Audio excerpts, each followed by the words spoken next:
মানুষ তার স্ত্রী এবং তার ভাইকে পর্যন্ত মুক্তিপণ দিতে চাইবে। ফাসিলাতি হিল্লাতি তওবে, শুধু স্ত্রী আর ভাই না, নিজের জ্ঞাতি গোষ্ঠী যারা তাকে আশ্রয় দিত, প্রশ্রয় দিত, সামাজিক ভাবে, রাজনৈতিক ভাবে, পারিবারিক ভাবে, গোষ্ঠীগত ভাবে যারা তাকে বিপদে পড়লে আশ্রয় দিত, এদেরকেও বলবে আল্লাহ এদেরও দিয়ে দিলাম। এটা আজকে আমি মেলালাম হাজী সেলিমের সাথে।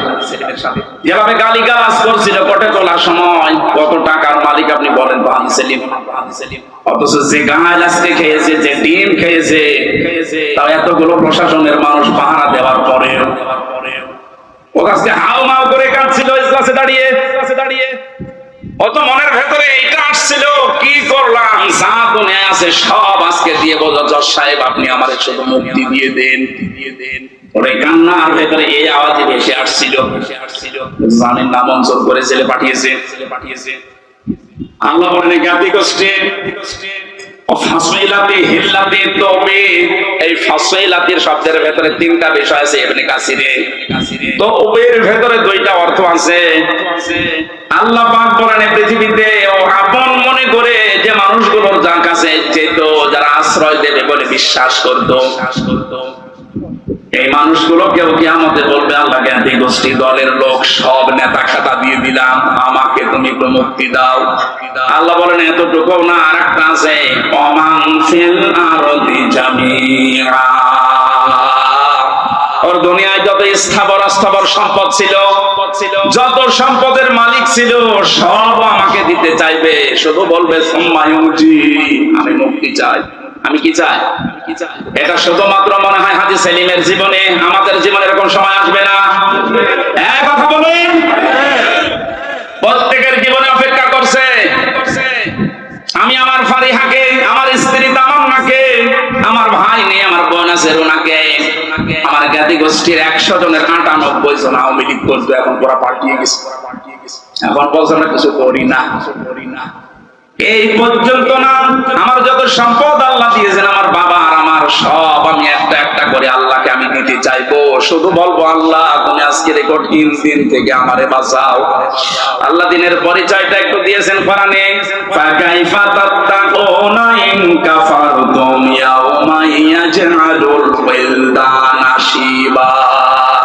হে নবী, কিয়ামত আমি কেমন ভাবে বানাবো জানেন? যুবক মানুষ কিয়ামতের দৃশ্য দেখে বিদ্ধ হয়ে যাবে। ঢাকাবাসী একটা মানুষ বুড়ো হয়ে যায় কখন? 60 বছর, 70 বছর, 80 বছর সময় লেগেছে, কিন্তু এমন দৃশ্য সালসালা আল্লাহ নিজে বলছেন আমি বানাবো। আমার মতো হামজা 32 বছর বয়স, সঙ্গে সঙ্গে সেকেন্ডের ভেতরে বুড়ো হয়ে যাবো। এই কঠিন ময়দানে আল্লাহ ঘোষণা দেবেন কাল্লা, কখনো না, কখনো না, যতগুলো দিতে চাইলে মুক্তিপণ একটাও নেওয়া হবে না। ইন্নাহা লাযা, তোরে আমি লাজাই দেব। কোন জায়গায়? প্রশ্ন আসতে পারে লাজাকে। এখানে যারা আছি আমরা অনেকেই জানি জাহান্নাম 7টা, জান্নাত 8টা। আমি কোরআনে কারিমে পেয়েছি লাহা সাবাতু আবওয়াব লিকুল্লি বাবিন মিনহুম জুজুম মাকসুম। সূরা হিজরের 44 নম্বর আয়াতে আছে আল্লাহ পাক বলেন জাহান্নামের দরজা 7টা, যে যে অপরাধ করবে আল্লাহ তাকে ওই দরজা দিয়ে ওই জাহান্নামে প্রবেশ করাবে। তাহলে জাহান্নাম একটা, এর দরজা 7টা। কয়টা?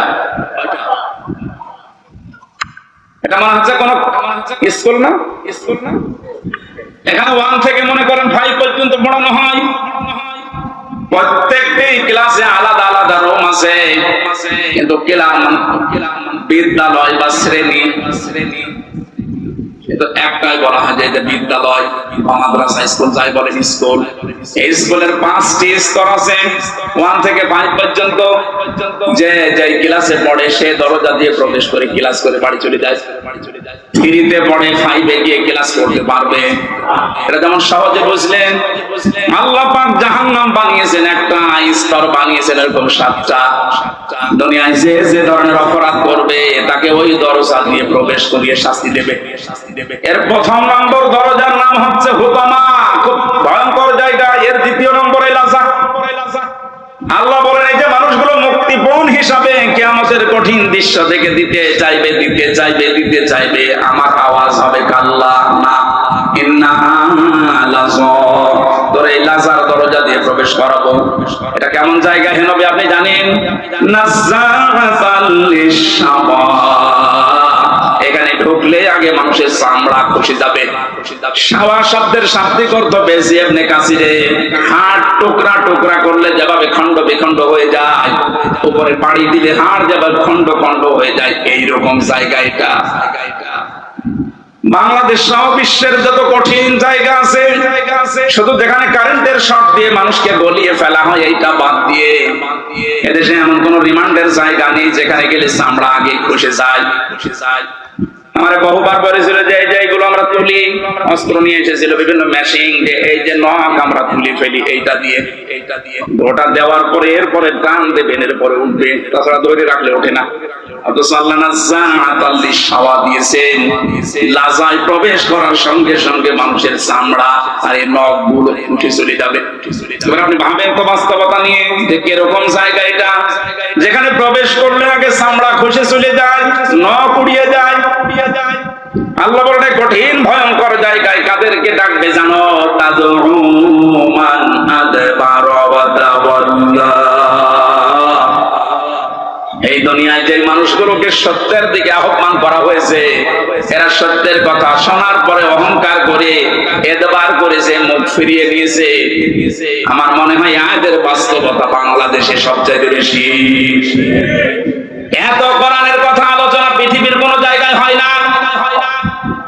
এত আলোচনা হওয়ার পরে সত্যকে সত্য জানার পরেও যারা ঘাড় ঘুরিয়ে অহংকার করে চলে যান, আপনার জন্য আল্লাহ লাজা প্রস্তুত করে রেখেছে। ইহুদি খ্রিস্টানদের আমরা প্রতিদিন 17 বার করে বরদোয়া দেই। কতবার? এই যে গায়রিল মাগদুবি আলাইহিম ওয়ালাদ-দাল্লিন, দুইটা জাতির কথা আছে, ইহুদি আর খ্রিস্টান। বারবার আল্লাহকে বলা হচ্ছে, আল্লাহ এদের পথ আমাদেরকে দেখিও না, এরা অভিশপ্ত। এরা অভিশপ্ত না? আমি তাফসিরে পড়েছি কেন আল্লাহ এদের নাম দিলেন। কারণ ইহুদি খ্রিস্টানদের কাছে সত্য এসেছিল আমাদের নবীজি সম্পর্কে, যে বিশ্ব নবী মুহাম্মদ রাসূলুল্লাহ শেষ নবী, এটা সর্বশেষ নবী, শ্রেষ্ঠ নবী। ইহুদি আর খ্রিস্টানরা জানতো ওদের তাওরাতে ইনজিলে স্পষ্ট আছে লেখা, এরপর অহংকার করে হিংসা করে মানত না। বুঝতে পারছেন হামজা যা বলছে কোরআন দিয়ে হাদিস দিয়ে ও বানিয়ে বলছে না, ও সত্য কথাই। সত্য জানার পরে অহংকার করে হিংসা করে অনেকে এরপরও চলে যাবে। এদের জন্যই লাজা। 2 নম্বরে যারা মাল সম্পদ জমা করে আর বারবার সংরক্ষিত রাখার চেষ্টা করে।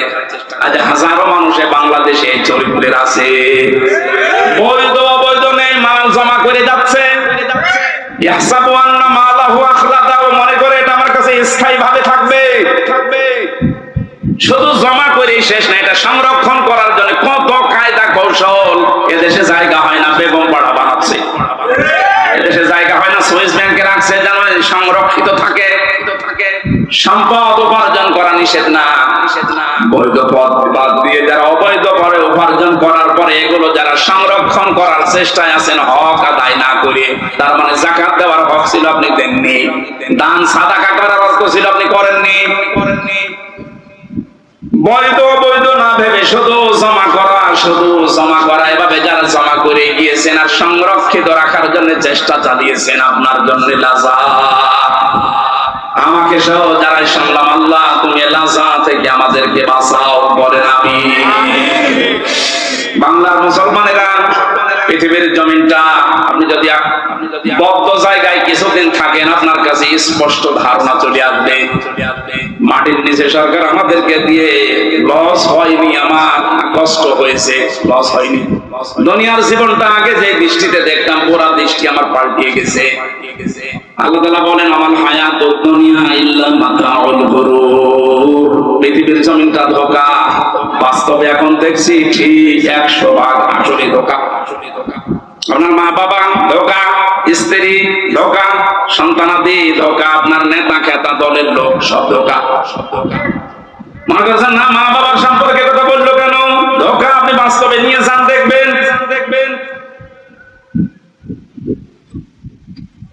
স্ত্রী ধোঁকা, এটার বাস্তবতা আমরা সবাই কম বেশি টের পাচ্ছি। আপনি যদি একটু শ্বশুর শাশুড়িকে অপমান করার চেষ্টা করেন, আপনার আপন বউ আপনার পর হয়ে যাবে। শ্বশুর শাশুড়ি বাদ দিলাম, স্ত্রীর ভাইকে অপমান করে একটা কথা বলেন, যত সুন্দর স্ত্রীর ব্যবহার হোক সেকেন্ডে পাঠিয়ে যাবে। দুনিয়ার সব কিছু যখন ধোঁকা ধোঁকা বলে আল্লাহ ঘোষণা দিয়েছেন, আমরা এই ধোঁকার পেছনে পড়ে থেকে আমাদের বিশাল আখিরাত আমরা যেন নষ্ট করি না ফেলি। আমি সহ যারা এসেছি, আল্লাহ তুমি আমাদেরকে ইখলাসের সাথে এগুলো মেনে চলার তৌফিক দাও, বলেন আমিন। বারাকাল্লাহু লানা ওয়া লাকুম ফিল কোরআনিল আযীম। অনেক রাত হয়ে গেছে, আমি মালয়েশিয়া ছিলাম কয়েকদিন আগে। মাওলানা মিজানুর রহমান আসারি, জাকির নায়েক, এনারা বলছিল কথা বলতে হলে সর্বোচ্চ রাত 9:30 থেকে 10টায় অনুষ্ঠানগুলো শেষ করা লাগবে, কারণ আমাদের এই শরীরে উলিয়ে ওঠে না। এমনিতে 3 বছর যা খেয়েছি, শরীরের ভেতরে মাল মশলা সব নষ্ট হয়ে গেছে, স্বাভাবিক কথা আমার সময় লাগবে। আমি জেলখানায় মেয়েদের পারিবারিক জীবন নিয়ে যেহেতু ওখানে 100 জনের 70 জন এই পারিবারিক মামলার আসামি, এগুলো লিখেছিলাম, লিখে একটা বই করেছি। বইটা গাড়িতে আছে, নিয়ে নিজের স্ত্রীকে, মেয়েকে, মাকে পড়াবেন। ওনাদের সম্পর্কে যেহেতু আলাদা কিছু বলতে পারলাম না, বইটা নিয়ে যাবেন, গাড়িতে পাওয়া যায় কোথায় যেন, ওইটা নিয়ে মেয়েকে, মাকে, বউকে, বোনকে, এদেরকে পড়াবেন। আশা করছি পরিবারের শান্তি ফিরে আসবে। আজকের মতো বিদায় নিচ্ছে, কারণ কালকে অনুষ্ঠান অনেক দূরে এবং ডবল আছে। বারাকাল্লাহু লানা ওয়া লাকুম ফিল কোরআনিল আযীম। যারা দায়িত্বে আছেন বাকিটা শেষ করে দিন। আমি মুসাফির অবস্থায় আছি, এখনো পর্যন্ত অসুস্থ এবং মজলুম তো আছি। একটু মোনাজাত করে যান ভাই। জীবনের আপনার কথাগুলো আল্লাহকে বলি। আমি সভাপতির অনুমতি নিয়ে মোনাজাত করছি। আল্লাহুম্মা আমিন। লা ইলাহা ইল্লা আনতা সুবহানাকা ইন্নী কুনতু মিনাজ জালিমিন। রব্বুল আলামিন, সারা জীবন অপরাধ করে জীবনটা নষ্ট করে ফেলেছি। হাত উঠায় কথা বলবো, ভয় করে, লজ্জা করে। আমাদের অপরাধ যাই করেছি, এগুলো যদি শরীরে লেখা থাকতো, মানুষ আমাদেরকে কুকুরের মতো ঘৃণা করে দাঁড়িয়ে দিত। অপরাধগুলো শরীরে লেখা নেই, যেভাবে গোপন করে রেখেছো, কিয়ামতের কঠিন ময়দানে তোমার ওই সত্তার নামের খাতিরে আমাদের অপরাধগুলো গোপন করে দিও আল্লাহ। এই আয়োজনে যারা আঞ্জাম দিয়েছে, কোরআন প্রসার হবে, মানুষ জানবে তোমার কোরআনের উদ্দেশ্য নিয়ে। মেহেরবানি করে এই মানুষগুলোকে তুমি কোরআনের খাদেম হিসাবে কবুল করে নাও। হযরতে ওসমানের মতো বানিয়ে দাও। মাহফিলের আয়োজক যারা, বিশেষ করে আজকের মাহফিলের সভাপতি আলিম মানুষ, আল্লাহ তাআলা মাওলানা জুনায়েদ আল হাবিব, আরেকজন মুরব্বী আমার সাথে নামে জেলে ছিল, মাওলানা জুনায়েদ আল হাবিব। আল্লাহ তার কাছে বহু কিছু শিখেছি, পেয়েছি। আজকের সভাপতিকে তুমি আলেম হিসাবে কবুল করে নাও। যত আলেম এখানে এসেছে, আগামীকাল যারা আসবে তাদের আসা যাওয়া সহজ করে দাও। মা বোনদেরকে তুমি ফাতিমার মতো, আয়েশার মতো বানিয়ে দাও। আমার কণ্ঠটা তুমি ফিরিয়ে দাও। কথা বললেই গলা ব্যথা হয়ে যায়। কি কি খাওয়িয়েছে ওরা জেলখানায়, তুমি আমাকে ডেকেছো, আমার শরীরটা নষ্ট করে দিয়েছে, স্বাভাবিক হতে সময় লাগছে। আল্লাহ তুমি শেফায়ে কামিলা আজেলা নসিব করে দাও। কোরআনের কথাগুলো সহজ সরল ভাষায় বলতে পারি, সেই তৌফিক আমাকে ভিক্ষা দাও। যে যুবকেরা এই মাহফিলের আয়োজন করেছে, স্বাধীনভাবে কথা বলা, স্বাধীনভাবে চলাফেরার জন্য যে যুবকগুলো এদেশে জীবন দিয়ে গেল, আল্লাহ এদেরকে শাহাদাত মঞ্জুর